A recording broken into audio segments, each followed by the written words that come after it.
I'm trying to record this, but if it is possible, if you can also record on your phone just by the sound, if it is possible, fine. Otherwise, no problem. Okay. Okay, Prabhuji, I'll do that. Sure. Yeah. Thank you. So. Thank you for everybody for joining here today. So we are continuing our discussion on the, actually not continuing, we are starting our discussion on the 17th chapter of the Bhagavad Gita. This is the second last chapter we are doing, before we complete the entire Bhagavad Gita. So for all of you who have been with us in this entire journey, it is a kind of an excitement. It's like the semi-final stage before we come to the final, final chapter of the Bhagavad Gita, where the final conclusions, concluding words, concluding instructions of the Gita are going to be given. So it's an exciting phase of the whole Gita. And this chapter is very unique, the 17th chapter, because it removes a lot of misconceptions that we have. A lot of people feel that all paths lead to the same destination. You can have faith in anything, anyone. Sab ek hi hai, sab chalta hai, sab ek hi. All food is the same, all processes are the same, sab same hai. But here in the 17th chapter, very clearly, Krishna is delineating for all of us that really it is not the same.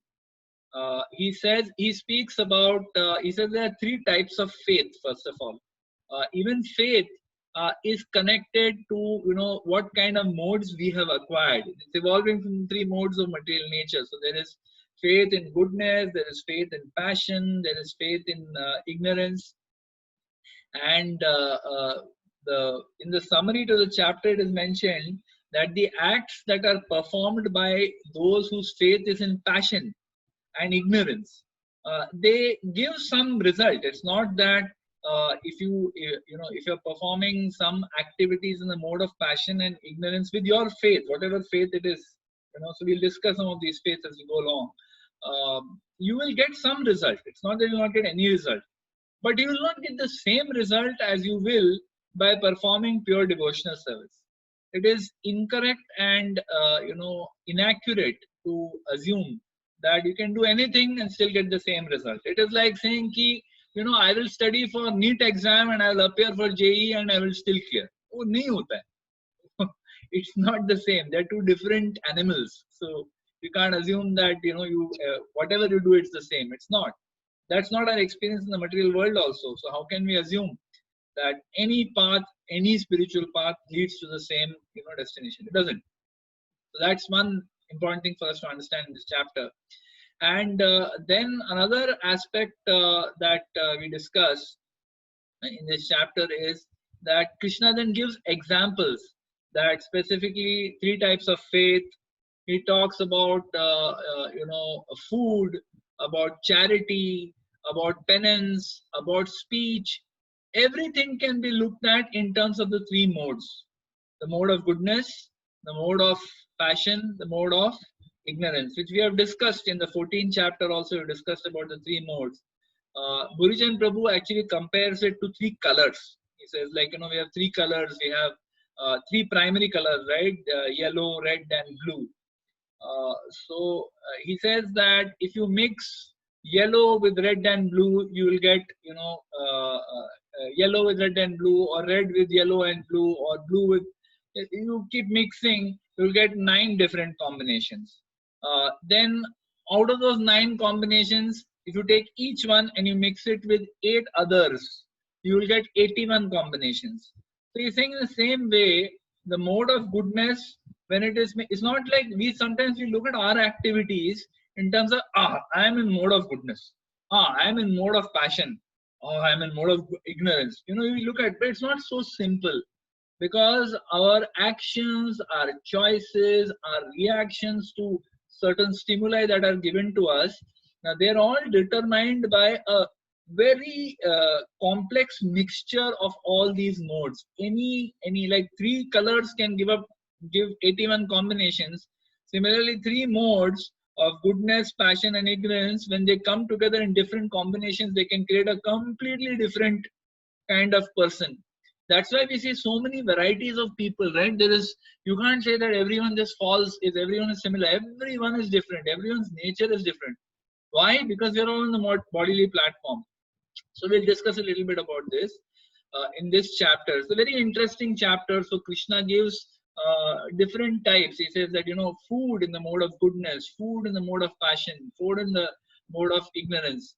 So all food is not the same. Similarly, charity, if you're giving charity also, there is charity in mode of goodness, charity in mode of passion, charity in mode of ignorance, so and so on and so forth. So very interesting chapter. Some very practical things will be discussed in this chapter.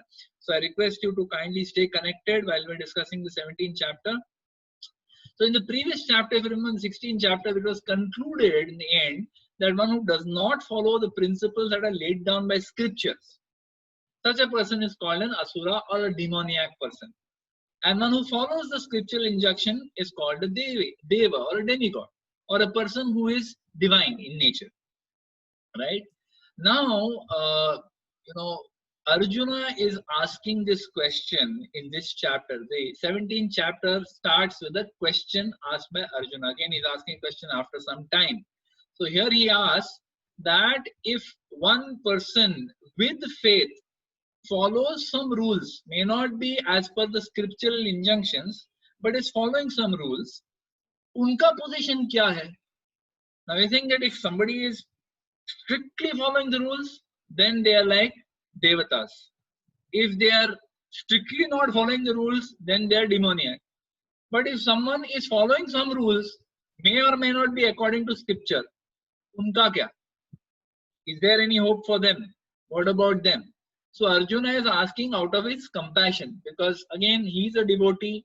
He is concerned that not everybody, like we say, right? The world is not just black and white. There are many shades of gray. In the same way, Arjuna also is asking various questions. So Baldev Vidyabhushan, he speaks, he speaks on behalf of Arjuna. He's kind of explaining what kind of questions Arjuna is laying out. So one of the questions is that are those who create some sort of God by selecting a human being. So this is very rampant in Kali Yuga.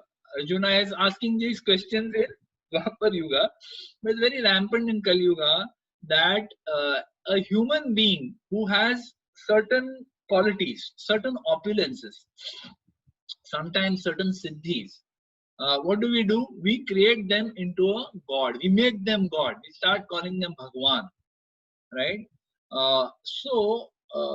When someone creates a god out of a human being and place their faith in them, worshipping such people, is that passion, goodness, ignorance?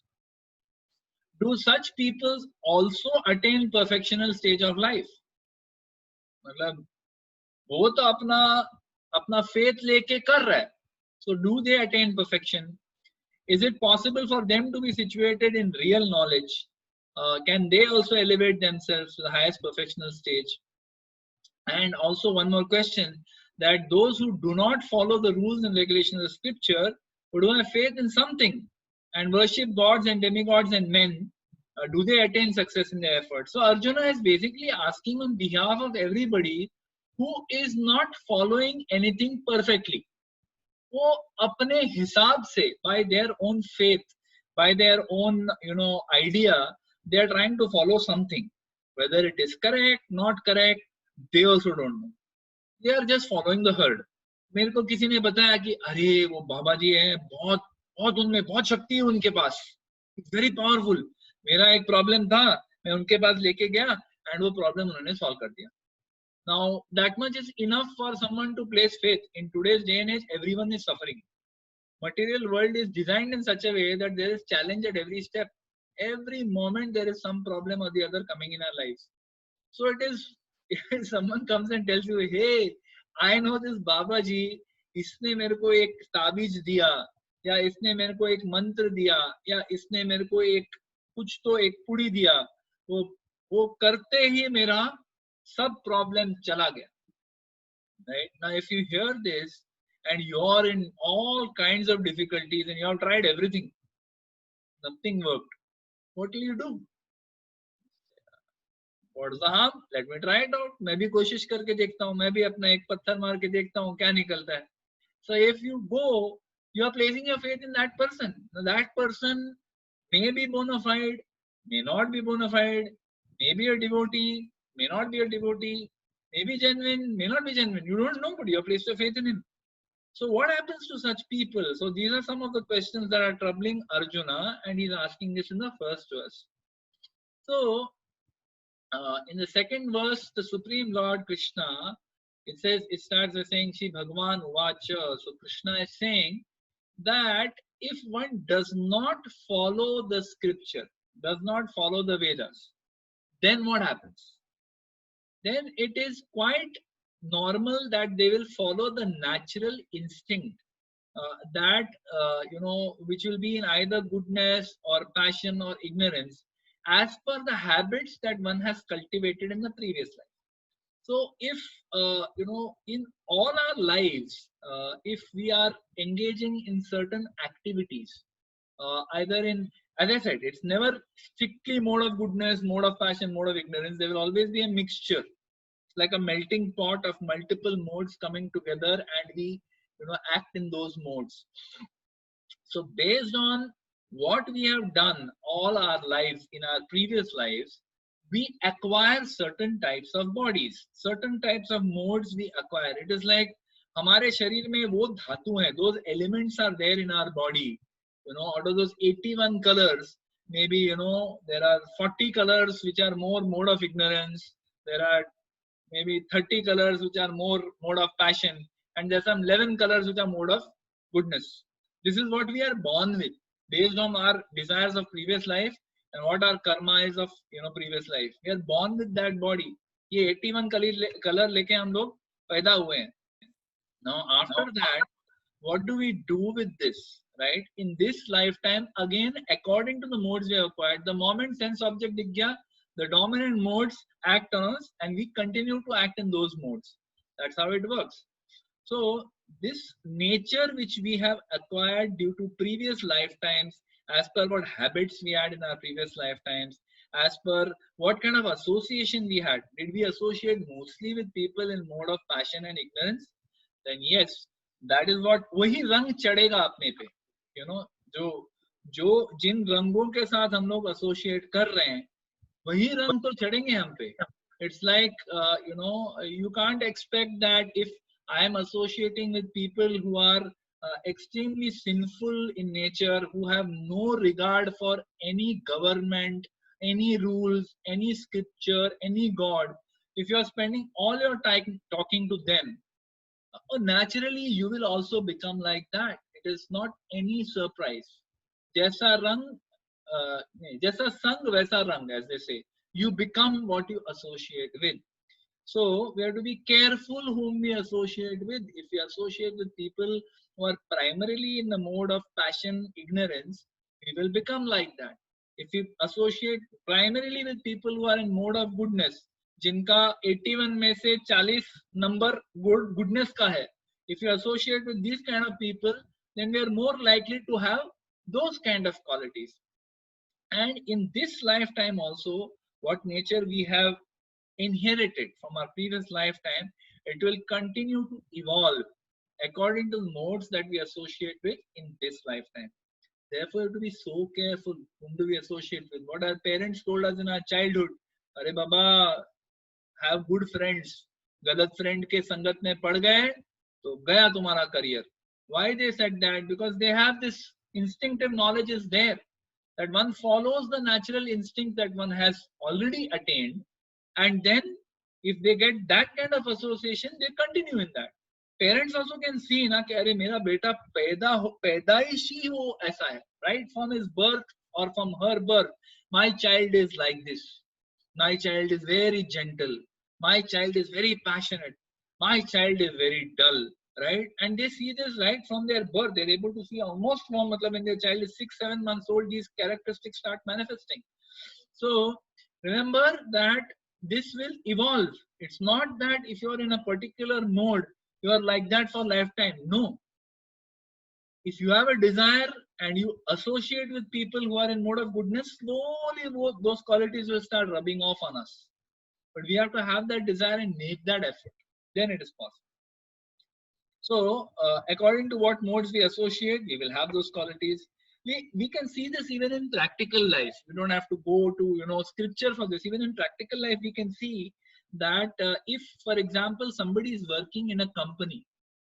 Now, there are many people on this call who are from HPCL, many from BPCL, few from Tata Power, few from RCF. So, a variety of people, right? Now, you will see that the nature of people who are working in HPCL is slightly different from those who are working in BPCL. And that is again slightly different from those who are working in Tata Power. सब devotees हैं हमारे सत्संग में साल से आ रहे हैं, but each one has a slightly different flavor. Why is that? Because even in those companies that you are working, there is a particular culture of working. Some of them are, like somebody who's working, for example, in a startup, IT startup, the IT startups of the world. You will see they will always be in mode of passion. Because startup matlab creation chal raha hai wahan pe. So mode of passion. There is no goodness there. Only mode of passion. Ekdam dhanadan, and mode of ignorance bhi jabardast rahega. But there are companies which are well established, been around for 30, 40, 50 years. Like BPCL, HPCL have been there for I think for 60, 70 years. Very old, stable, large companies. These companies are somewhere, in the mode of goodness and passion. Ekdam halka. Government organization hai, thoda halka hai. So they will be little more cultured. They'll be little, I'll say, a little less ambitious, but they'll not be cutthroat. So even which company we spend a long time in, we become like that. Organization, we become like our organizations. Like in SAP, I was in SAP for 10 years, very long time, almost half of my career at that point of time, and almost 1/4 of my entire age, my entire life, I'd been with SAP. And then after I came out of SAP, I joined Oracle, which is an immediate competitor of SAP. Immediate, back-to-back competitor hai wo log. Itna compete karte hain. But when I'm in Oracle, I used to go to meet a customer, or I would call a customer and say, "Mere muh se nikal, hi, I'm Siddharth from SAP." I would literally bite my tongue to stop myself. I'm Siddharth calling from SAP, right? Well, it's become so much part of you. So in SAP, we had a kahavat. We said you can take a man out of SAP, but you can't take SAP out of a man. मतलब उसका जो एक बार nature बन जाता है SAP में काम कर करके, जो एक तरीका होता है काम करने का, I am like that now. I can't change. I have a particular style of working which is as per what I have learned in SAP for 10 years, and I can't change that. People say that over a period of time we become like our spouses. After many years we start resembling our spouses, or our spouses start resembling us. It's not a physical appearance so much, but it is the nature. Because of living together for many years, associating with each other for many years, after some time we acquire habits also of each other. So if your wife is in mode of goodness and you are in mode of passion, आपके साथ associate कर करके after some point of time she will also get some qualities of mode of passion. But if she is very determined in her mode of goodness, then after some time you will also get a few qualities of mode of goodness, and after some time these qualities start converging. So we become what we associate with. So you have to be very conscious of this fact and always be very aware of this, that you're born with certain modes, but over a period of time we acquire these modes, and we change as per what we are associating with. If you take a white cloth, in Holi time we're wearing a white, as a safed t-shirt, I'm wearing a white t-shirt. Now in the time of Holi, if I am going and playing Holi with all my friends, this year there was no Holi because of our good friend coronavirus. But if you are playing Holi, what happens? You go and somebody has got a plate of yellow color, and yellow color fekhta hai, your t-shirt will become yellow. Then you go to someone who's got purple color, they throw purple color, your t-shirt becomes purple. It acquires the colors it has associated with. it is very difficult to remove those colors also. We all have experience of that. एक बार वो shirt पे t-shirt पे वो color लग गया, purple, orange, green, yellow, all kinds of colors, right? In Holi, I mean, all kinds of weird things happen, and your t-shirt becomes multicolored after that. उसके बाद एक बार वो कलर आप पे चढ़ गया, उसके बाद उसको निकालना कितना कठिन है. How difficult it is to remove those colors. Very tough, right? So in the same way, it is very difficult if we have already acquired certain modes due to previous lifetimes, and now we are associating with certain types of people, which further strengthen those modes in our inner subtle body. It is very difficult to remove it. But Srila Prabhupada makes a point that by associating with a bona fide guru, if we are somehow fortunate, Chaitanya Mahaprabhu says that Brahmand Brahmite Kona Bhagyavan Jeev Guru Krishna Prasade Pai Bhakti Lata Beach. Brahmand Brahmite.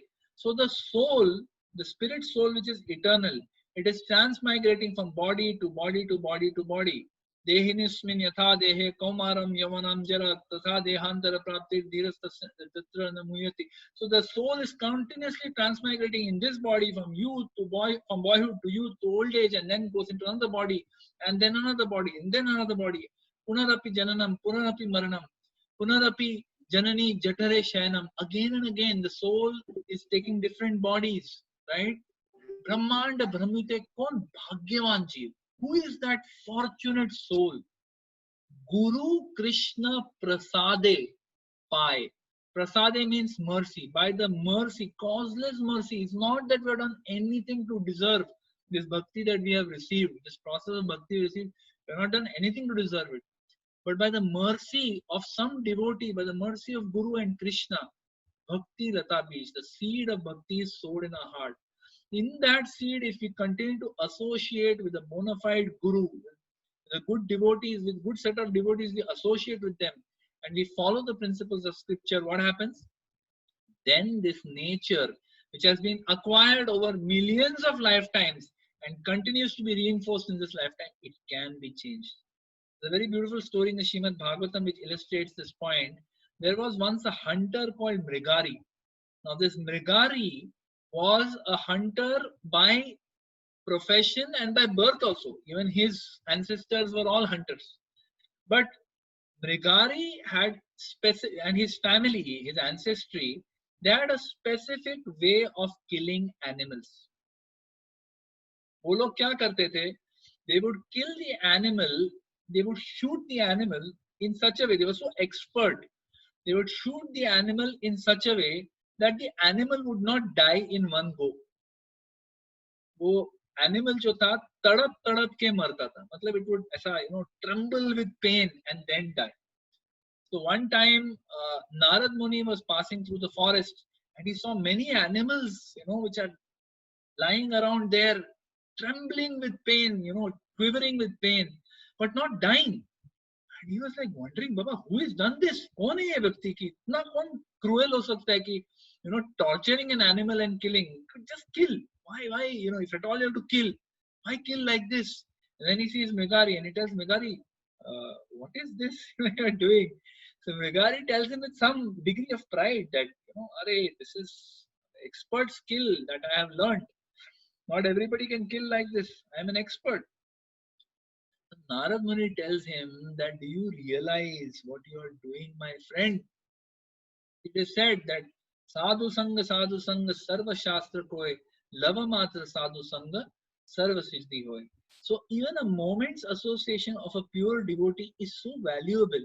It is so precious. Sarva siddhi hoy. All perfection can come to a person who is most sinful. Mrigari was an extremely sinful person. And Narad Muni told him that by doing this, you are setting yourself up for a very horrible future. What is going to happen to you? Have you thought about it? Do you have any idea what is going to happen to you in the future? So Narad Muni gave him that vision to understand what's going to happen. I told him, please stop this. So Mrigari said that, Arey, how I will stop? What do I do? I have no idea what to do. Narad Muni told him that first, you just have faith in me. I am telling you, so you have faith. Have faith. First, you break this bow. Stop this profession that you have done. ये आपने profession you may have done for many lifetimes. Now you stop it. And you have full faith in what I am telling you. You surrender to Krishna, your life will be perfect. So Mrigari broke it.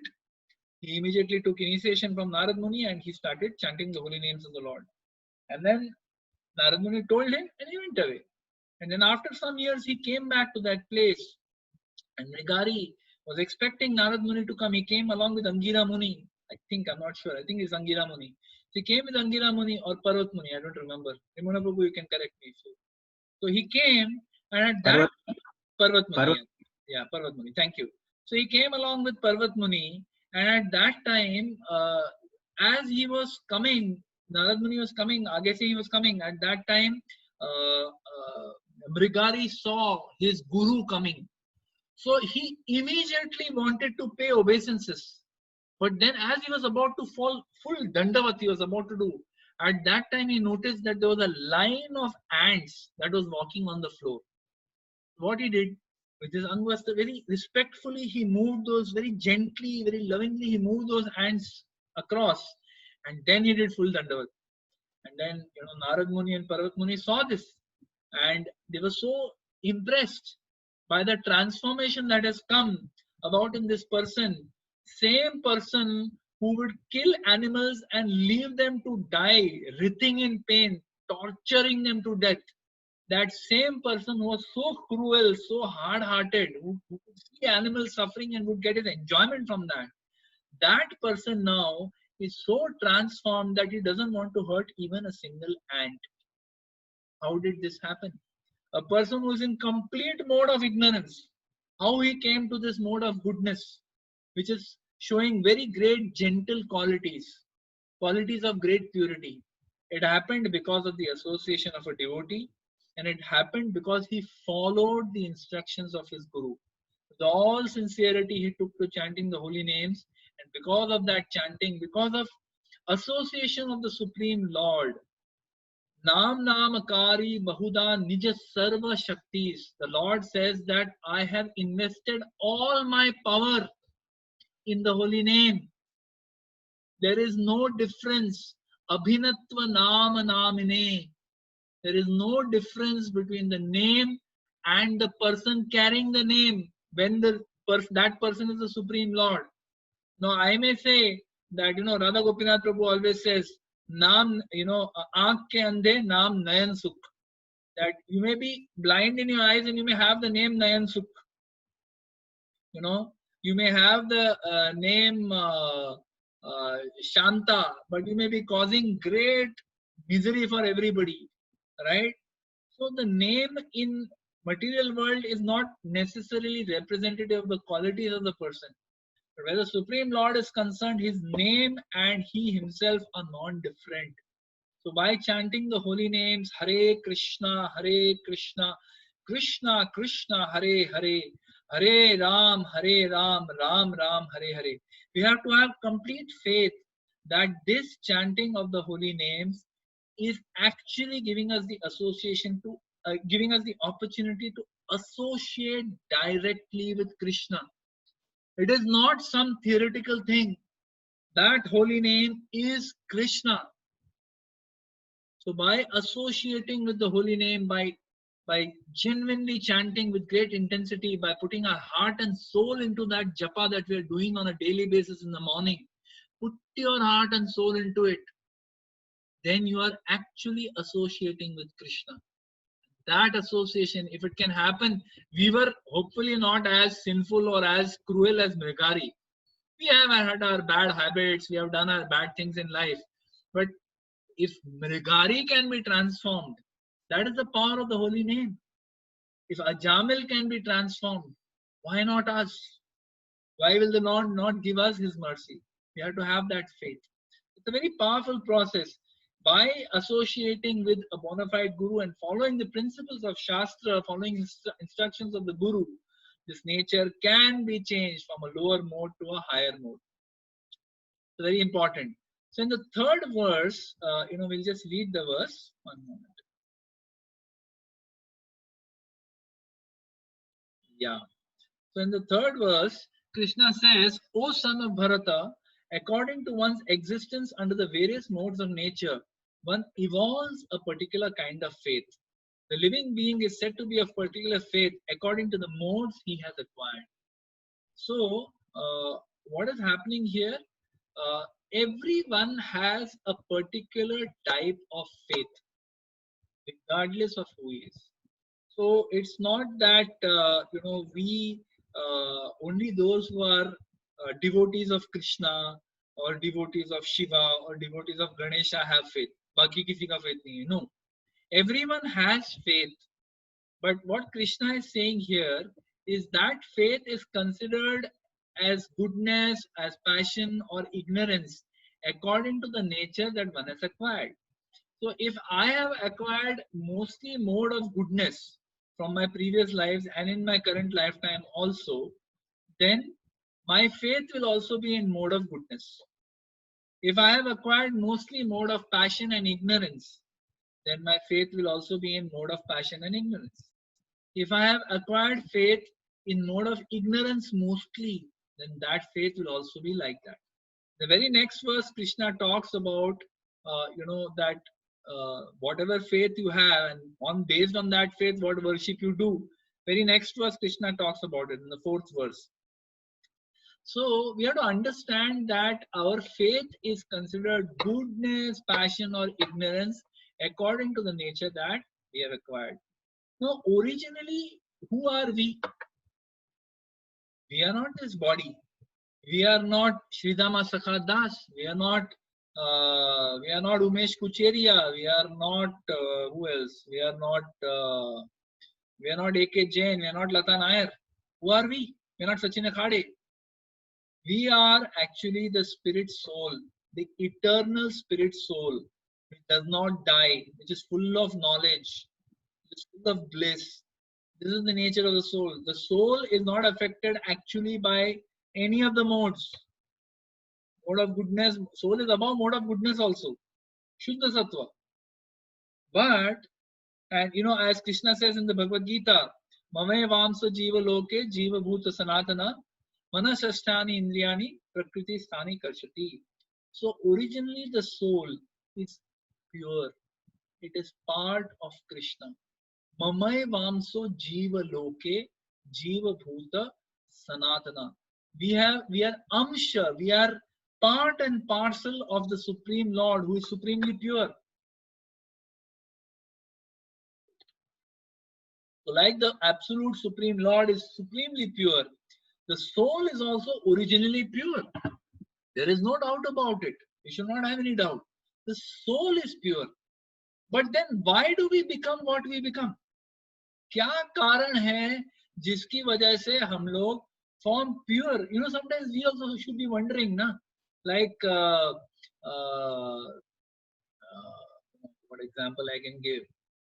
We sometimes think, about, we hear about someone whom we knew in childhood has suddenly been arrested for what? For possession of drugs or for selling drugs. We hear something like this and you're shocked. अरे कैसे हो सकता है यार? बचपन में कितना अच्छा था. He was from such a good family. What happened to him, yaar? We are also shocked that someone who was relatively pure, how did they become like this? How did such a transformation come about in this kind of a person? So what is the reason? Srila Prabhupada explains, due to forgetfulness of Krishna. We are originally part and parcel of Krishna. But if we have forgotten the source, मतलब हम जिससे connected है उन्हीं को भूल गए. We have forgotten God. We have forgotten our connection with God. We have also forgotten our own nature. What is our own nature? Our own nature is we are eternal soul. And what is the constitutional nature of the soul? Jiver Swarup hoye Krishnera Nityadas. We are eternally the servants of the Supreme Lord. We are part and parcel of Him. We are eternally the servant of the Lord. And our eternal service is to serve the Lord. That is the constitutional nature of the soul. But because we have forgotten God only, jiske, matlab, it is like,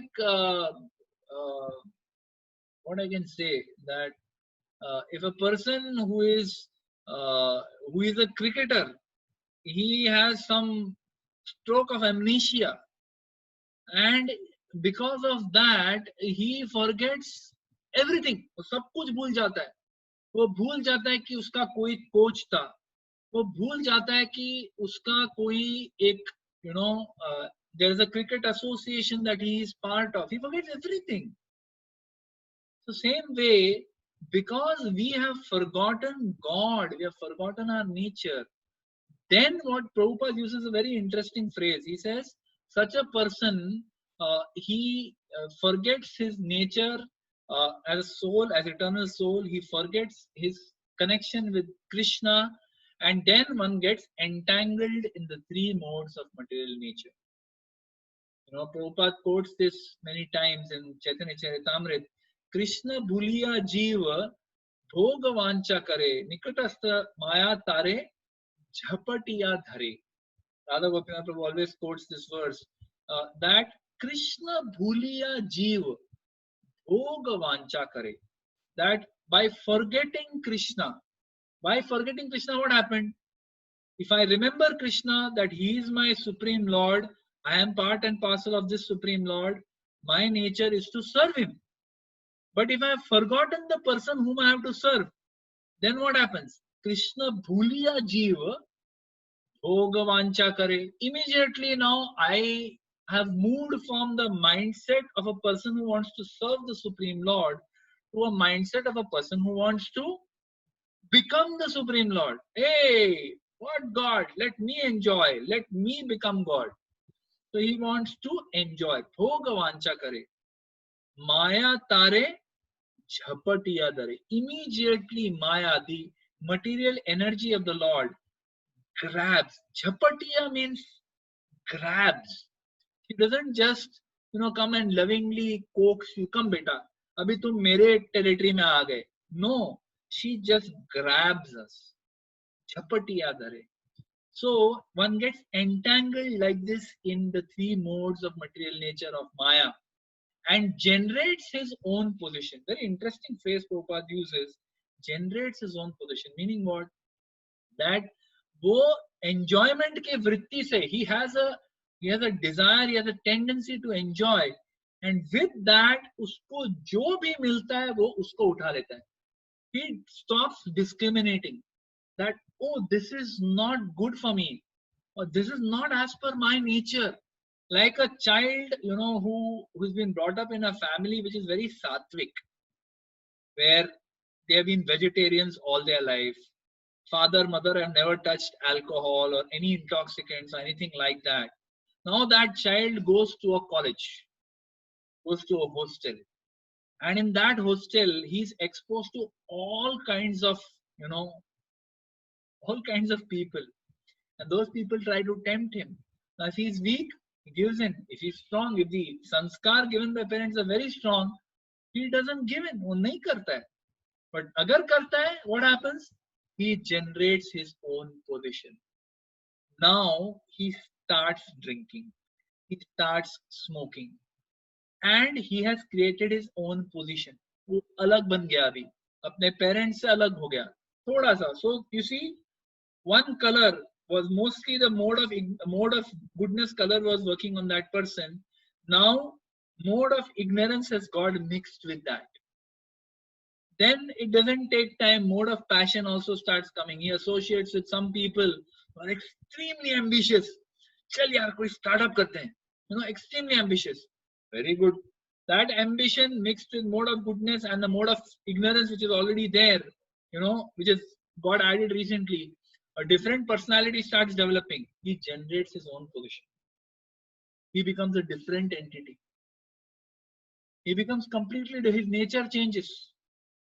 Therefore, be careful whom we associate with. So then, original soul is pure, but due to forgetfulness, due to associating with modes of material nature, he generates his own position. Then what is the way back? How do I get back to my pure position? Now I realized, I understood, I have forgotten my relationship with Krishna. I have forgotten that I am not this body, I am spirit soul. I am not meant to suffer in this material world. sometimes under the influence of mode of passion, sometimes under influence of mode of ignorance, sometimes under influence of mode of goodness. I am not meant to suffer. That is not my position. But I have generated that position. अभी वापस कैसे जाऊं original position पे? क्या करूं? So Srila Prabhupada makes a very bold and very powerful statement. He says the only path back to the original position is by Krishna consciousness, by the process of bhakti. Otherwise, we will always be controlled by the three modes. As Krishna has explained elsewhere in the Bhagavad Gita, Daivi Esha Gunamayi Mama Maya Duratyaya. This Maya is Duratyaya, very, very difficult to overcome. We, with our insignificant willpower, with all the modes that we have acquired in previous lifetimes, all the modes that we have acquired in this lifetime, it is like हमारे अंदर वो धातु भर दिए हम लोग ने. We have filled those elements inside our body. It is like if a body is, if somebody is wearing, inside his clothes, inside his shirt, millions of pieces of iron filing. It has been stitched into his clothes. And that person walks past a very powerful magnet. What is going to happen? He will be helplessly pulled by that magnet. उसको तो कोई choice ही नहीं है. He may try hard to resist, but he will not succeed. Why? Because अंदर iron भरा हुआ है. So magnet उसको खींच लेगा. उसी तरह से, if we have only associated the mode of passion and mode of ignorance, moment some sense object which is connected with one of those two modes comes in front of us, it's like a magnet. It's like a rope. They're called ropes, no? Those gunas are called ropes. That rope pulls us. We feel कि मैं अपने स्व इच्छा से गया था वहां पे. Sorry, sir, you were dragged by the ropes because you have built connection to those modes. So, Daivi Esha Gunamayi Mama Maya Duratya. It is very, very difficult, very, very challenging for anybody to overcome this. Mama Maya Duratya. Maam eva hi prapadyante mayam etam tarantite. Maam eva hi prapadyante. When we surrender to Krishna, because Maya is subservient to Krishna, Mama Maya, my power, my potency, he can tell Maya, अरे चुप, बस करो, इसको तकलीफ नहीं देना, ये मेरा devotee, don't trouble. He can stop Maya at any time.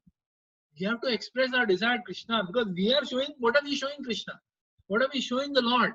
That, my Lord, I am okay to try to practice this process of bhakti, but मेरे को यार ये माया नहीं छोड़ना है. मैं माया में भी रहूंगा और भक्ति भी करूंगा. That is what we are telling Krishna. So Krishna says, okay, you continue. Bhakti will, the Maya will keep you engaged. Bhakti may be engaged, इसमें भी रहो, your wish, no problem. He will never remove us. But if we express our desire to Krishna, I have had enough, I don't want this, I want to go back to my original nature, my original position, I want to go back, which is what? Pure soul, part and parcel of Krishna, blissfully serving Krishna in the spiritual world. I don't want to be here. If we express our desire through the process of Krishna consciousness, because Krishna consciousness, why only Krishna consciousness? Why no other process? Because this process directly connects us to Krishna. Directly. It is not an indirect process. It's a direct process. We connect to Krishna and his potency through the holy names, through chanting, through hearing scripture, through serving the deities, through honoring prasad, through so many different ways.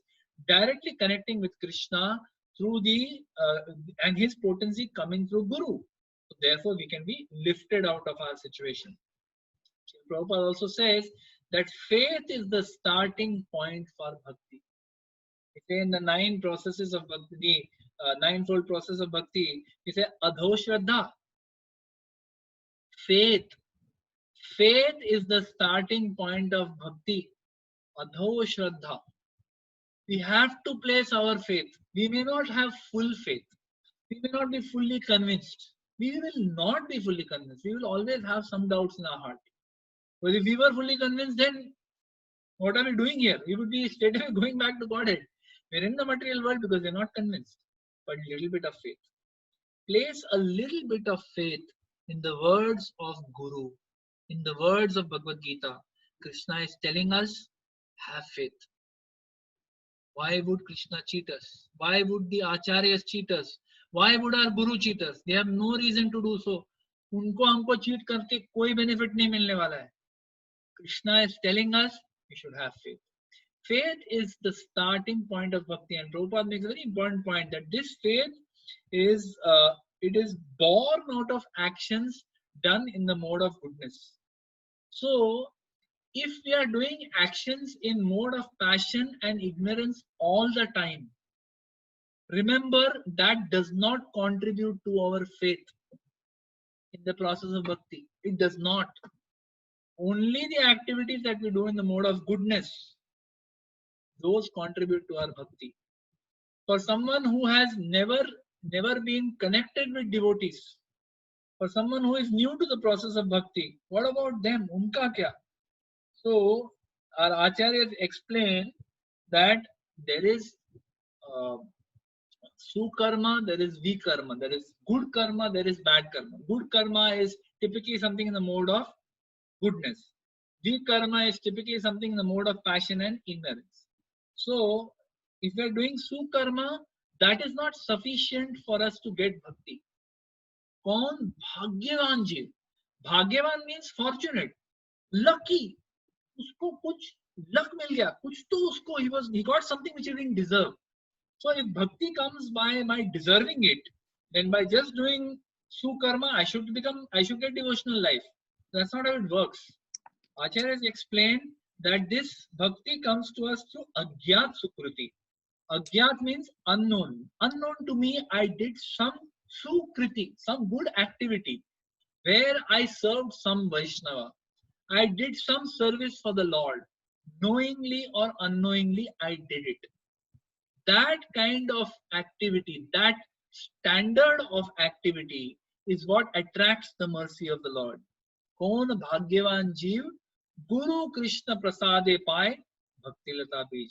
So we get that faith when we do such activities in the mode of goodness and we attract the mercy of the Lord. And with that faith, adho shraddha, then what do we do? Tatha sadhu sangha. We come in the association of devotees, and in the association of devotees, what do? Bhajana kriya. Then there is bhajana kriya. We do bhajan. We chant the holy names. We hear Hari Katha. We hear Bhagavad Gita. We hear Bhagavatam. We hear so many beautiful scriptures. We worship the deity form of the Lord. We serve the Vaishnavas. We do so many good things in the association of devotees. So it starts from faith. So when this goodness is contaminated, what goodness we have due to which we got faith and we started some form of worship, when that goodness is contaminated and the heart is tainted according to the different modes, then what happens? Result in different types of worship starts. That's what the fourth verse is. So let's read the fourth verse translation. Krishna says, men in the mode of goodness worship the devatas, those in the mode of passion worship the demons, and those in the mode of ignorance worship ghosts and spirits. So now Krishna has suddenly started getting very specific. So he's talking specifically about what do people in the different modes do. Just give me a moment, sorry.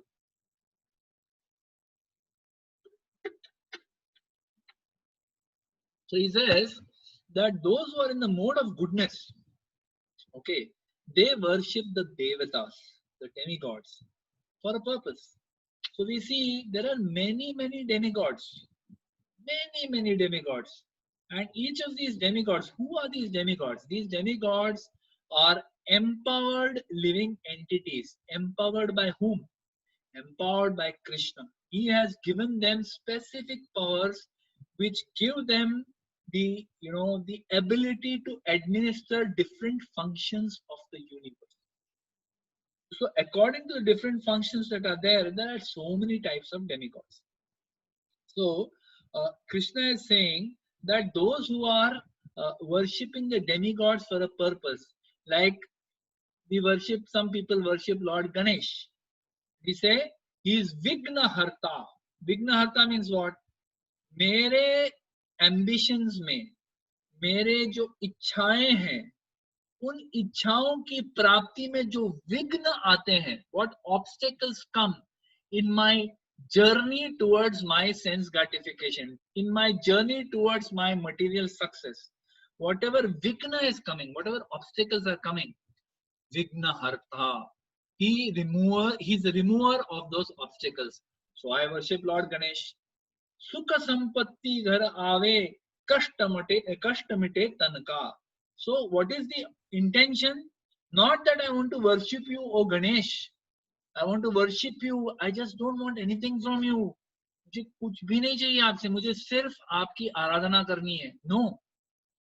More often than not, let's not generalize and say everyone is like that. There may be a set of people who are pure in their intention, who out of love for Ganesh they worship Ganesh.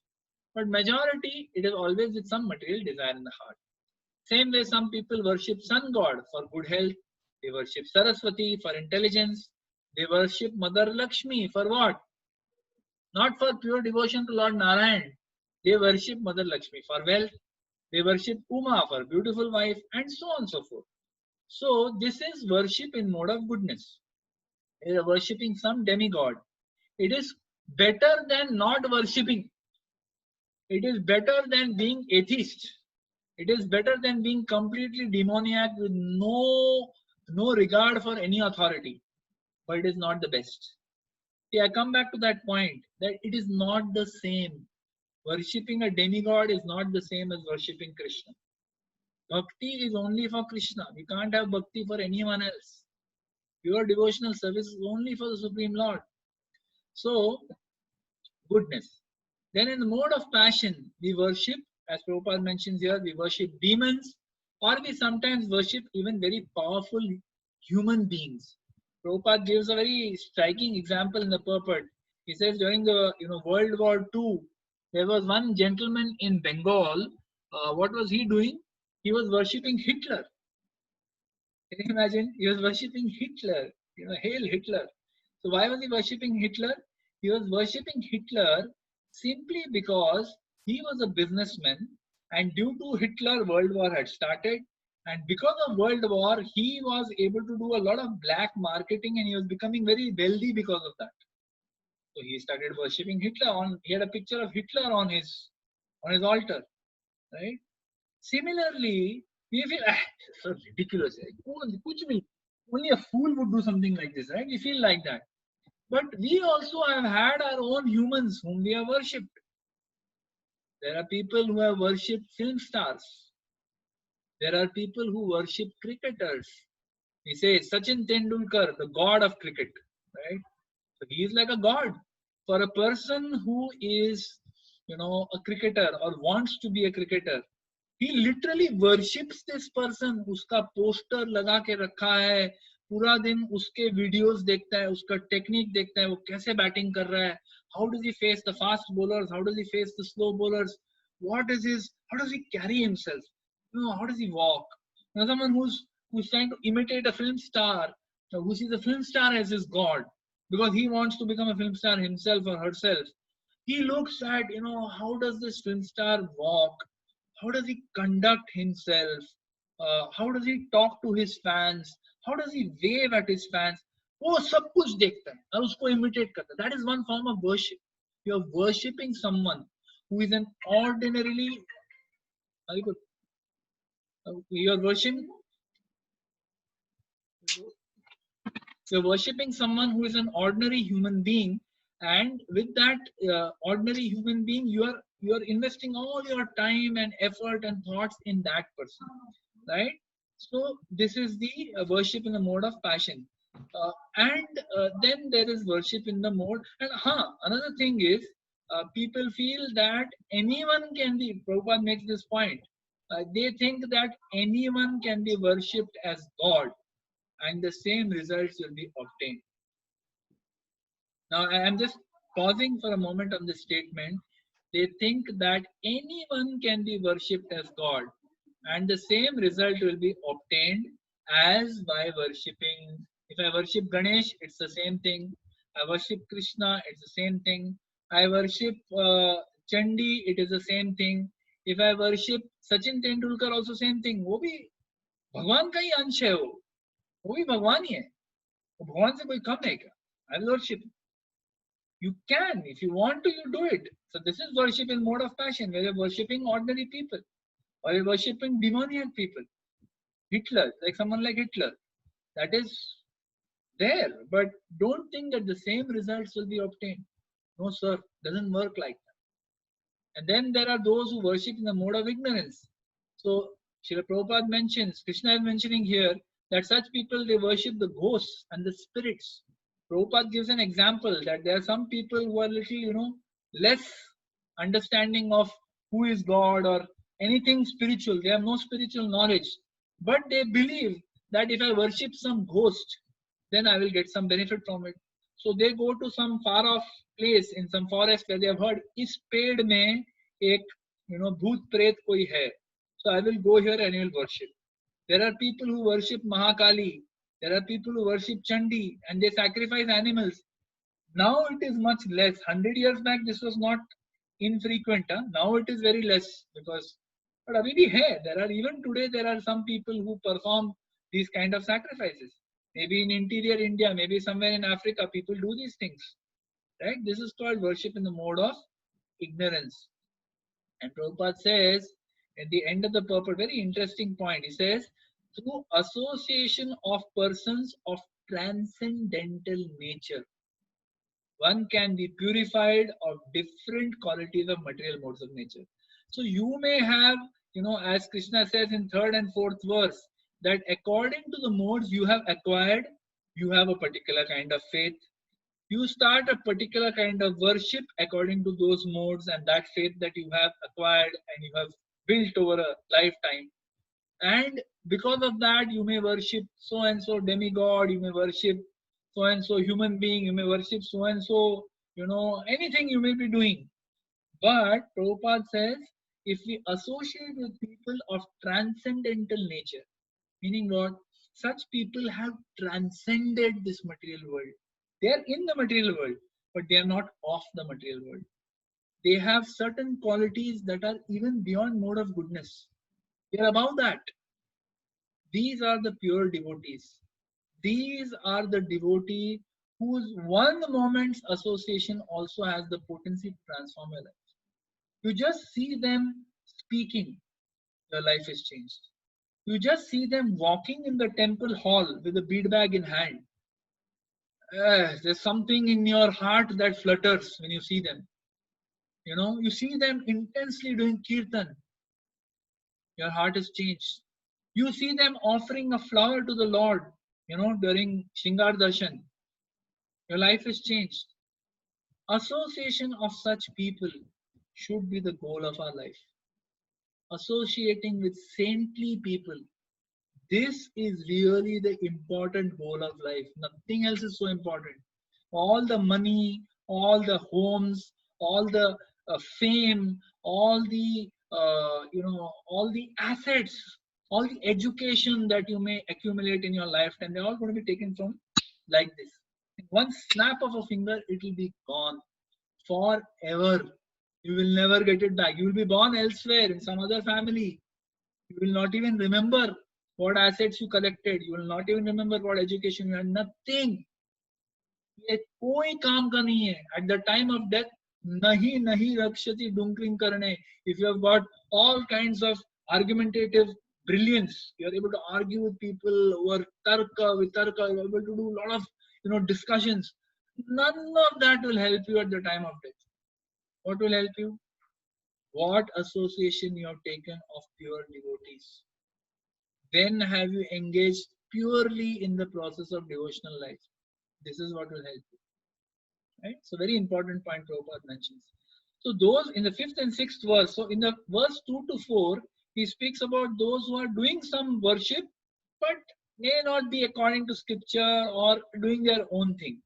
And then in 5th and 6th verse, Krishna speaks about those who perform, worship, but which is completely whimsical. वो अपने हिसाब से खुद का कुछ भी कर रहा है.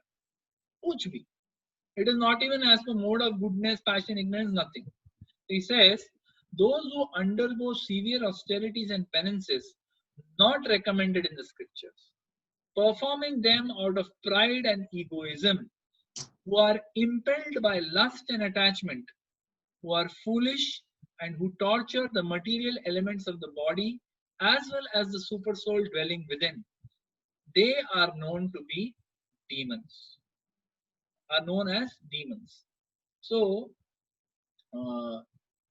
Prabhupada in the purport is quite heavy actually. He speaks about people, he says that even people who manufacture their own process, there are many people in this world who have done this, who have manufactured their own process.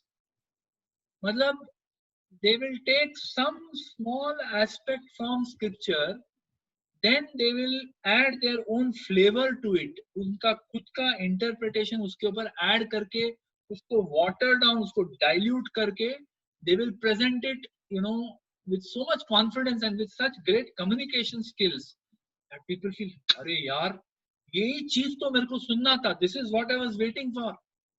Radha Gopinath always quotes that, according to what kind of faith I have and what kind of thing I am looking for, I will get that kind of guru. Bhaktisiddhanta Saraswati Thakur used to say, this is a world of the cheaters and the cheated. That there is, for every for every person who is a cheater, there will be many people who are willing to be cheated.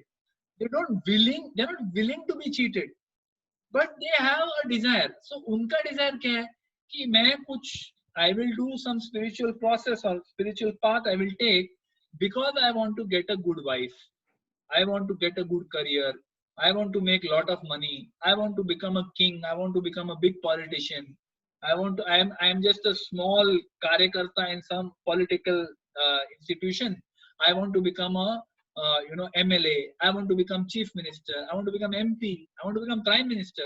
So everyone has different ambitions, and anyone who says that, hey, you just follow my path, you will become prime minister, हो गया. I don't think ये सही है, गलत है, कुछ नहीं. People just follow, and people create their own process also. Anything foolish, impelled by lust, impelled by attachment, impelled by pride and egoism, they create their own process. They do anything. So Prabhupada is condemning such processes. Krishna is condemning. He's saying that such people are known as demons.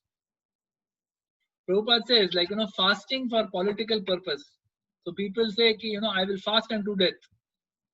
Now, very interesting, in the verse, Krishna is saying, this is not acceptable. That if you're doing you're creating some, kuch man ghadad kuch bana liya aapne, you are torturing the material elements of the body and the super soul dwelling within also. Your body is not just your body, it belongs to super soul also who is residing along with you. You are giving trouble to everything by your manufactured method. Prabhupada says not acceptable. We see the story of Vrikasur. Vrikasur is mentioned in the Krishna book in the 80th chapter of 10th canto, Srimad Bhagavatam. There is a demon who wanted a benediction. So he went to Narada and said that, hey, I have heard of the Trinity, Brahma, Vishnu and Lord Shiva. मेरे को ना फटाफट benediction चाहिए. I can't wait. Who should I approach? So Narad Muni told him, you go to Lord Shiva. He is Ashutosh. Very quickly he is pleased. You approach him. So Vrikasur went, and what did he do? He did this. He created a process based on his own understanding. He understood that to propitiate or to please a demigod, we have to offer something in a yajna. So what did he decide to offer? He decided to offer his body parts. So what he did, he created a sacrificial fire and he started chopping off, parts of his body's flesh and throwing it into the fire. So ghastly means, Prabhupada calls it ghastly. In that, if you read that Krishna book in that particular chapter, very detailed description Srila Prabhupada gives that people should not follow such ghastly means. So he was not ghastly means, just lopping off parts of his body and throwing into the fire. And after some days, he saw that, Narad मुनि ने बोला कि जल्दी please होएंगे, मेरा तो शरीर में काट काट के डाल रहा हूँ, लेकिन Shiva is not coming. So he said, okay, I will take the final step now. He went, he took a bath, and he came back with a wet body. He was about to chop off his head and put it into the fire. He said, let me die. Then maybe Shiva will come. So immediately Lord Shiva appeared. He said, why are you doing this? क्या कर रहे हो तुम? You don't, to please me, you can offer little bit water and few bay leaves. That is enough. I don't need you to chop off your head. बोलो क्या चाहिए? He's like, out of, he's not coming there out of pleasure. He's coming there out of literally compassion. Baba, क्या करने का है इसका? Kill himself. That's why he came. That's why he came. So he came and he gave him a benediction. Vrikasur, being the demon that he is, what did he ask for? He said, give me a benediction that whoever head I put my hand on, they should die on the spot. So he was so demoniac. He asked for, instead of asking for something for everyone's benefit, he could ask for any benediction. He could have said, make me the king of the world. I'll serve everybody. I'll enjoy. Chalo, theek hai. No. But demoniac mentality means kuch bhi karega. So he asked for what? He said, give me a benediction that whoever I put my hand on, their head should break into 1,000 pieces, 100 pieces, something like that. It should die. And then, moment Shiva said Tathastu, Shiva had to say Tathastu because he had promised, I will give you a benediction. Moment he said Tathastu, he started chasing Shiva. Why? Because he wanted Mother Parvati for himself. He said that, oh, she is very beautiful. I want her, so let me kill Shiva. He started running after Shiva. And Shiva, because he was bound by that benediction, he had to run. He ran. He ran everywhere and finally came to Lord Vishnu. And Lord Vishnu took the form of a small boy. And then that boy tricked Vrikasur. And Vrikasur, he told Vrikasur, it is Lord Shiva na. Oh, kuch bhi benedictions dete hai, He has been cursed by his father-in-law Daksha. Therefore he's always associating with all these bhutas and pretas. And his benedictions have not much value, kuch real hai nahi. And if you try it out and kuch hua nahi, whole world will laugh at you. Don't you think so? Very sweet words he used, Lord Vishnu. And so therefore that Vrikasur was convinced. He told him that why don't you just try to put it on your own head and see? Then you'll know whether it works. Now he was so bewildered by the sweet words of Lord Narayan that he put his hand on his head and immediately Lord Shiva's benediction came true and he immediately died. So we see that these kind of people who create their own process, they do anything at all. And they are not bothered. They don't bother to find out कि ये process करके am I benefited? Are my followers being benefited? They are not bothered. Followers also not bothered because they have got someone who is apparently giving them something that they wanted. Prabhupada said, blind man leading the blind man, both of them will fall into the ditch. Ditch means gutter में, दोनों blind है. एक blind व्यक्ति दूसरे blind व्यक्ति को lead कर रहा है, तो दोनों gutter में ही गिरने वाले हैं. So you have to be very careful. You have to understand. So, to summarize, to conclude, we have discussed, different aspects that based on what kind of nature we have acquired from our previous life, from the choices, from the actions we have done in this lifetime, we acquire certain modes. We discuss these modes are like different colors, and those colors are stick fast. वो चिपकता तो जाता नहीं है वो color, right? रंग ना छोड़े, वो छोड़ता नहीं हमारा साथ ना छोड़े. It stays with us. So, according to what gunas we have, accordingly we will have different kinds of faith. Faith in the mode of goodness, faith in the mode of passion, faith in the mode of ignorance. And according to what faith we have, we will follow different types of worship. Those in the mode of goodness, they worship the demigods. Those in the mode of passion, they worship human beings or demoniac people. And those in the mode of ignorance, they worship ghostly people and so on and so forth. And then we discussed that how these people who manufacture their own process, their own thing, they also will go to hell and they will take their followers also to hell. So you have to be very careful what we do. So as devotees, how do we understand? In the Bhagavatam 2.3.10, it is mentioned, Akama sarva kamo va moksha kama udharati tivrena bhakti yogena yajeta purusham param. So a person who has broad, I'll just read the translation. A person who has broader intelligence, whether he be full of all material desire, sarva kamova, or without any material desire, akama.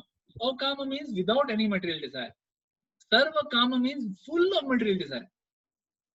Moksha kama udarati, even if he has desire for liberation, whatever your desire may be, he must by all means worship the supreme whole, the personality of Godhead. Tivrena bhakti yogena yajeta purusham param.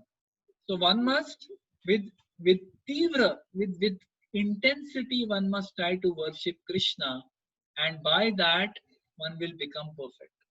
So this process of bhakti, it is based on lifting us from wherever we are, whatever our starting point may be. हमारा position चाहे बहुत आगे हो या बहुत पीछे हो, whatever our position may be, bhakti has the potency to lift us from where we are, to elevate our consciousness. No matter what modes we are in, no matter what bad habits we may have, no matter how bad our karma may be, doesn't matter. If we surrender to the process, it connects us directly to the Lord. We discussed this already through the holy names, through deity form, through scripture, through prasad, and so on and so forth. Directly, all of these are non-different than Krishna's. The process of bhakti directly connects us with these, direct forms of the Lord through the mercy of the Guru, and it transforms our habits. It transforms our consciousness, gives us a higher taste. Raso varjam rasopyasya param drishtva nivartate. The Gita Krishna says, we get that param drishtva, we get that higher taste. And finally, the process of bhakti helps us to develop the ultimate goal of life. What is that? That is pure love for Krishna. That is the param, the highest destination. That is the highest goal of life. So all we need to do in our lives, we may be anybody. We may have all kinds of bad habits. We may be from good background, bad background. We may be great people, whoever we are.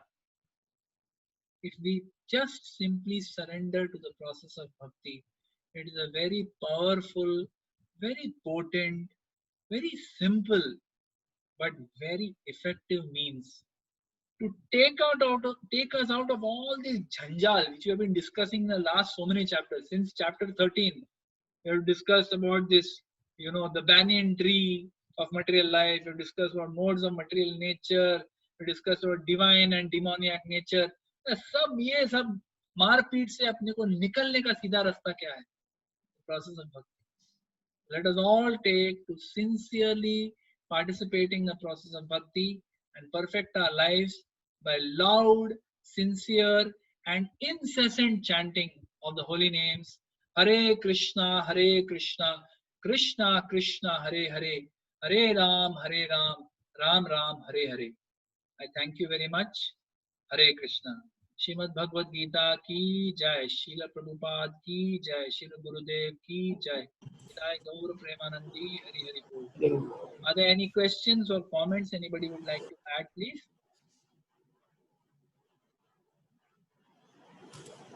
Prabhuji, it's a wonderful lecture. Wonderful bhakti is the main thing. That's what you said. You also mentioned about startup. People are working in startups. They have this passion as the mode of living, but they have to live. They have to have this passion. Otherwise, how do they survive? That is one thing that I wanted to ask you. Second thing, in the last 5th and 6th verses that we have seen that the fasting should be as per the Vedic scriptures, not for the other motives.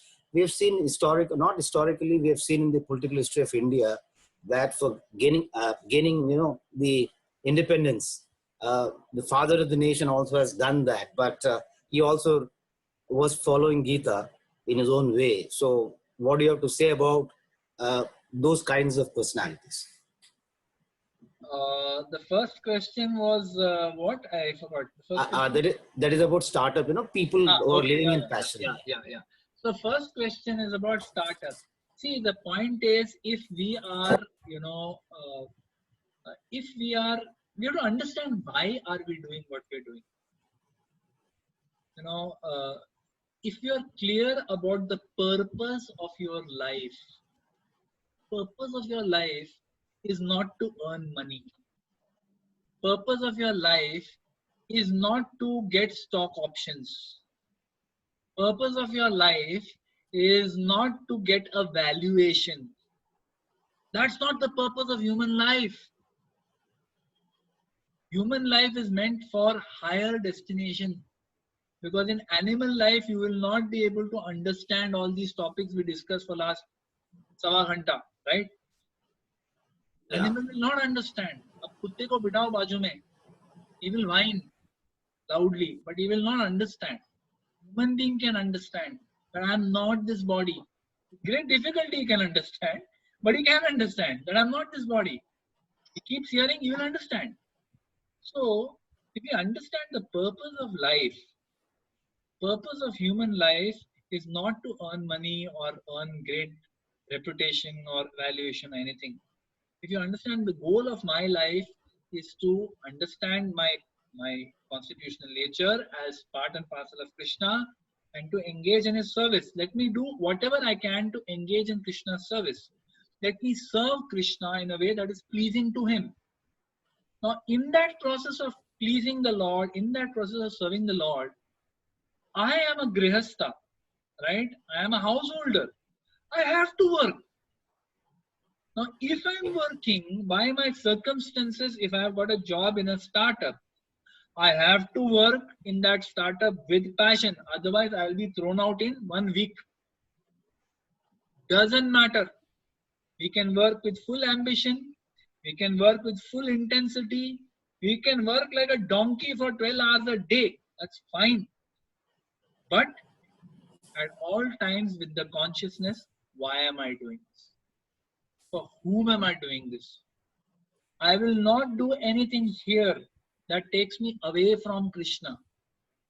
I will not do anything that is against the laws of scripture. I will not do anything demoniac. I will work. I will earn good money also. But with that money, I will use that money again to serve Krishna. I will not use that money only for my sense gratification or for my family's welfare or for my security or for my future. Yes, those things are important. As grihasthas, as householders, we must do those things. No doubt. If you join a startup thinking that I will earn wealth, with that wealth I'll be able to retire early, so I'll work hard for 5 years and then I will retire at 45 instead of retiring at 60. But why am I doing retiring at 45? Not because now I want to become investor. अभी इतना पैसा कमा लिया, now I will become investor. I will invest in startups. Then you are again getting back to the same thing. And that's what happens. So we should be clear. We are getting into this difficult situation with our eyes and ears open. I'm doing this so that I can serve Krishna. And while we are doing this, how we can be conscious of Krishna? By doing our japa nicely. Maharaj always says, Radha Maharaj always says that you must chant your japa very nicely, very intensely in the morning. Do your 16 rounds before you go to office. Every day before you go to office, chant your 16 rounds, at least half an hour. Read Srila Prabhupada's books or hear some lecture of your guru or of whoever. Because by doing that, we will be in the right consciousness. We will be connected to Krishna. Because we are connected to Krishna, we will take right decisions. That's the point. Right. Now, coming to your point of political thing, I consciously steered away from it, but since you have dragged me back into it, I'll just talk about it. See, it's like this. Prabhupada, when he is referring to this fact that political, using fasting for political means, obviously Prabhupada is probably referring to Gandhi himself, right? So now, obviously, he's seeing it from the eyes of a transcendentalist, right? A transcendentalist is not on the bodily platform, and he will never use his body to manipulate anybody. Instead, he uses his body in the service of God. And when it is specifically stated in the scripture that one should not do this, Krishna is saying, it's not that somewhere Prabhupada has interpreted, Krishna has said that. Krishna is saying specifically that one must not manufacture one's own methods and create torture in the body, because there is a soul present in the body, there's a super soul present in the body who are affected by what you're doing. So therefore, it is not the right thing to do. Now, politically, Mahatma Gandhi did this because he was in that situation where if he fasted, the whole country would rally around him, and others would also start fasting and satyagraha and this and that. And one person fasting because, the government has taken some wrong decision, British government, then whole country starts misbehaving. It becomes very difficult for them to manage. So he knew that by doing this, I can manipulate them into, reversing their decision. Therefore, he was doing it. So he had a political purpose behind it, which was somewhere it was higher than himself. It was definitely higher than about his own. He was looking at, okay, let me give trouble to myself, but my country must, benefit. So to that extent is okay. But if you look at it from the eyes of the scripture, not recommend. There are other ways. There are other ways. Thank you, Prabhuji. Thank you. Correct. Thank you very much. Hare Krishna. Anybody else? Any other questions, comments? Somebody would like to add anything? Hare Krishna, Prabhuji. Yes, Virendra Prabhu. Prabhuji, it was a very wonderful lecture. There was one point that you said that for every person who wants to be cheated, there is a cheater already there. I don't know whether this the statement which I am going to make is connected to this thing or not, but I would just want to know about the VIP cultures in the temple.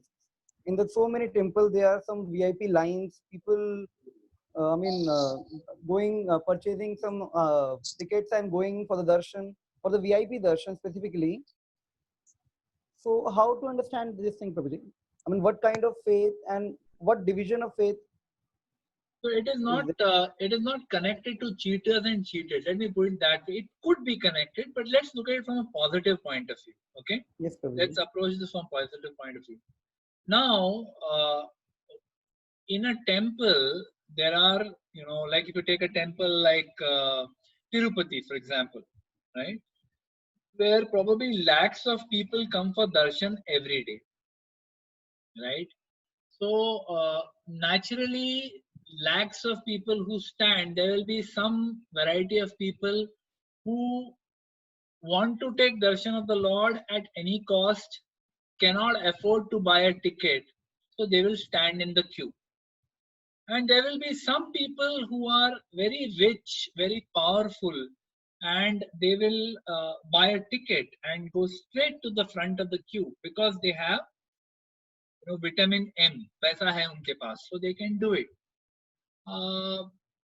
Now, nobody obviously condones this process. It is not the best thing to happen. Ideally, in the eyes of God, not ideally, in the eyes of God, everyone is equal.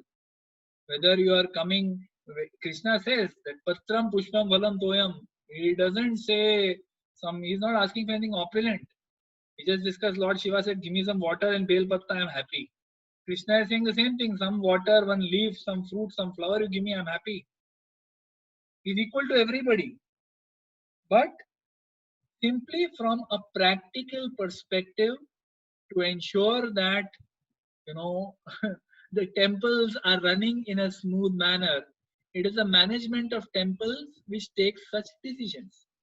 That those who are powerful, those who are contributing to our temple, who are ensuring that our temple is running, right? Because a temple needs funds to run.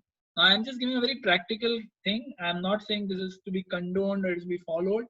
But remember, it is these rich and powerful people who give donations, due to which the worship of the Lord also goes on, and free prasadam is distributed to all the lakhs of people who are coming for darshan.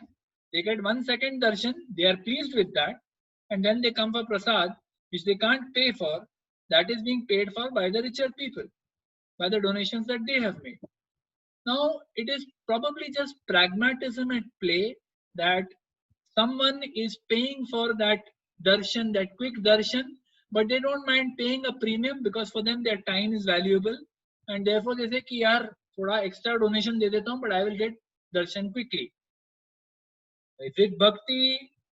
Is it not bhakti? We don't know. We will discuss when we go further in this chapter. Charity in mode of goodness, charity in mode of passion.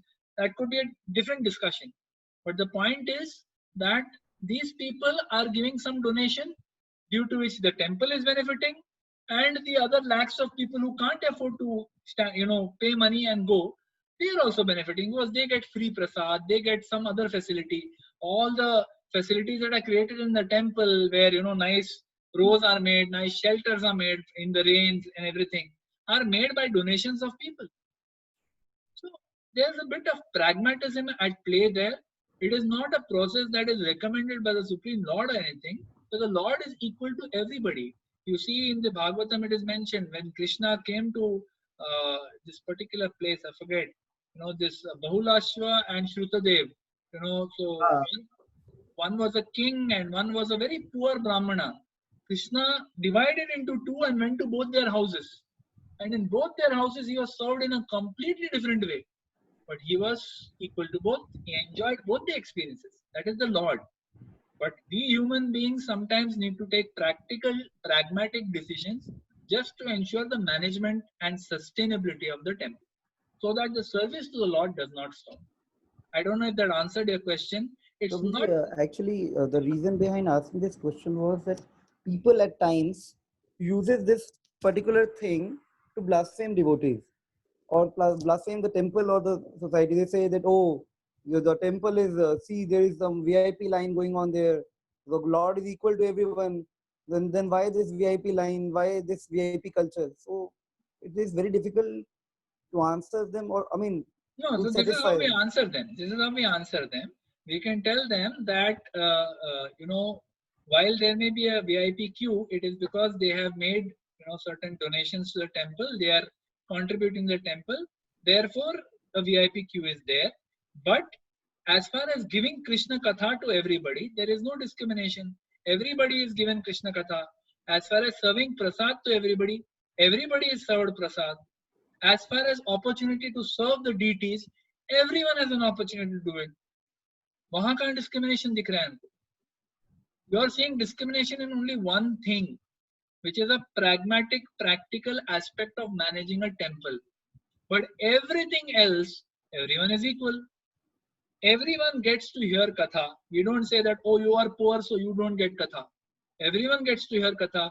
Great arrangements, great difficulties are gone through. Lot of arrangements are made simply so that you are able to give good service to the devotees. There is a camera that is there in the temple hall, so that people who are in the neighboring halls, they can also see. There is a camera which is relaying the whole thing live. Somebody is paying for that. Who is paying for it? These people who come and point fault, are they willing to pay for this?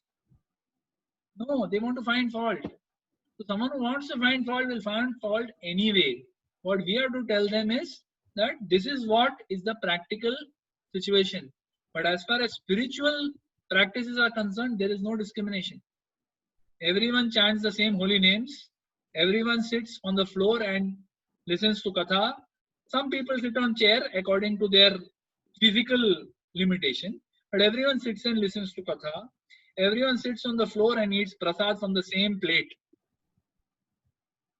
There is no discrimination. Okay. Thank you, Prabhu. Can I add one point, Prabhuji? Yes. It's very true. What you said is very nicely explained about this incident, VIP treatment and all. But there are I know very many instances where some people who have come for darshan and darshan closed, and then the devotees, brahmacharis, they were compassionate and they taken them inside and then opened the darshan and then gave them the opportunity to take darshan also. not VIPs or general common people. There are many instances, such instances happen behind the scenes that we'll not be able to come to know. Good point. These are the things. These are the things which are, VIP treatment. Bahar dikhta hai, so we tend to comment on that. But there are many compassionate things happen, but which don't come into the limelight. I remember I read in Prabhupada Lilamrut also. Prabhupada, one visitor had come to see Prabhupada, and then he was, hurriedly was going back, some urgent work. Prabhupada called the devotees and then asked them to give them the prasad. But the devotee mentioned that this is just offered, and it is not out of the it is not come out of the temple, but Lord is still having the prasad. It is not yet come out. Prabhupada says, no, he is going, please bring it back, bring it, whatever state it may be, Lord, whether he eats or not, please bring it. So he had that compassionate. So out of turns, the things happen because of the compassionate nature of the devotees. These are all there happening. Actually, it's not that only VIPs are treated specially. There are occasions where others are also getting this treatment. Thank you for adding that. Nice point, Prabhuji. Anybody Hare else? Krishna, Prabhu. Hare Krishna, Prabhuji. Yeah. I'm Sudesh here, younger brother of MP Ishwar, calling from Dubai, sir. Oh, Hare Krishna. Thank you. Hare Krishna, Prabhu. Yeah. Sir, today's satsang program was absolutely amazing, and you have covered the 17th chapter, mainly ignorance, passion, goodness, and 3 modes, faiths and modes, 3 types of faiths and 3 types of modes. And you have been a fantastic mentor, sir, and I hope to learn much more from you in the coming days, sir.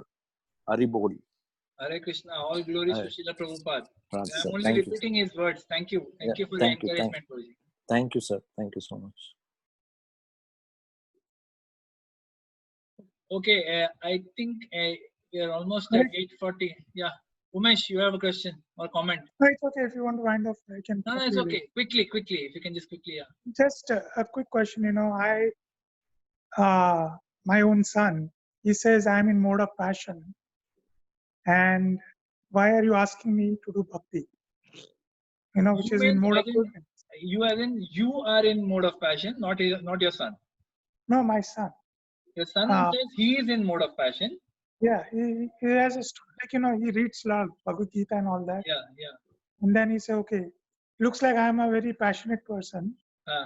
So I should follow the role that a passionate person plays.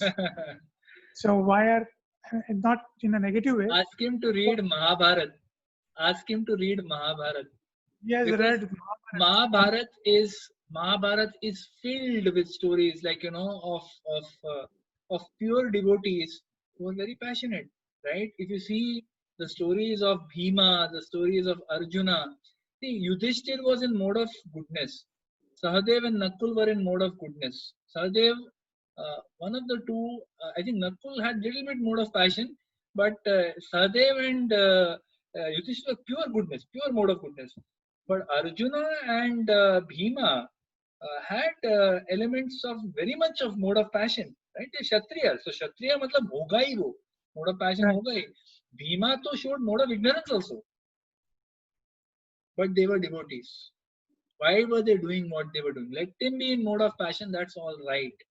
It's not that everyone, see, there are certain natures that we acquire, and no matter how hard we try, they will not go away, right? But if we keep associating with people who are in mode of goodness, slowly but surely, we will also acquire those qualities. We will also, we will get a little bit of goodness in our life. The passion will be there, and that's not going to go away. Your nature, your core nature, वो इतने आसानी से change नहीं होगा. But if we engage that mode of passion in the service of Krishna, that is perfect. So Hanuman engaged his anger, which is mode of passion, in the service of Lord Ram. Arjuna engaged his anger in the mode of passion in the service of Krishna. Bhima engaged his anger in the service of Krishna. He went into mode of ignorance. When he was killing Dushasan, that was mode of ignorance. No, it was not even mode of passion, mode of ignorance. Horrific, what did he ghastly. ghastly killing, but it was for service of Krishna. So that is how we understand. So even if somebody is in mode of passion, that's all right. If they are willing to, as we say, akama sarma kamova moksha kamo dharadi. Even if they are full of desires, or they are akam, they have no desires, they are fully in mode of goodness. Whatever state you may be, yajeta purusha param. Just engage tivrena bhakti yogena. Just get into the process of bhakti by any means. Start by chanting one round. Don't get into trying to make them pure devotees. If they chant one round also, that is perfect. If they are even supporting you in your bhakti, they are even favorable, that is all right. As parents, we should not force our children to chant. Yeah. Not a good idea. By the way, this is the guy I was talking to. One second. Which is the guy? Okay, this is the guy. Yeah. Nice to meet you. Lovely to meet you. Yeah. Thank you. Nice to meet you. Thank you. Hare Krishna. Hare Krishna. So thank you everyone very much for your patient hearing, and I hope I have not offended anybody in this discussion. I'll hand over to Brahme Prabhu if you have any announcements, Prabhuji, before we wind up. Hare Krishna. Are you there on the call, Brahme Prabhu? Hare Krishna, Prabhuji. Hare Krishna. I'm surely there and attended another wonderful lecture. Only thing I was, thankful that we have already got the input from you for so long about all the scriptures and all. So we don't have to refer to the people, in this new type of faith. And I was wondering why this has come into this particular, end of the Bhagavad Gita, almost fag end of the Bhagavad Gita, about these three. But maybe next time we will dwell upon it. And thank you very much for wonderfully covering, these three aspects. And although I think we should go beyond this, and we relate only to the scriptures. And I'd like to, on behalf of everyone who attended the program today, I'd like to thank Samasaka for a wonderful lecture today by saying thrice, Hari Bo, Hari Bo, Hari Bo, Hari Bo, Hari Bo. And just announcement regarding Ekadashi. It's reiterating again. Last week also I had mentioned.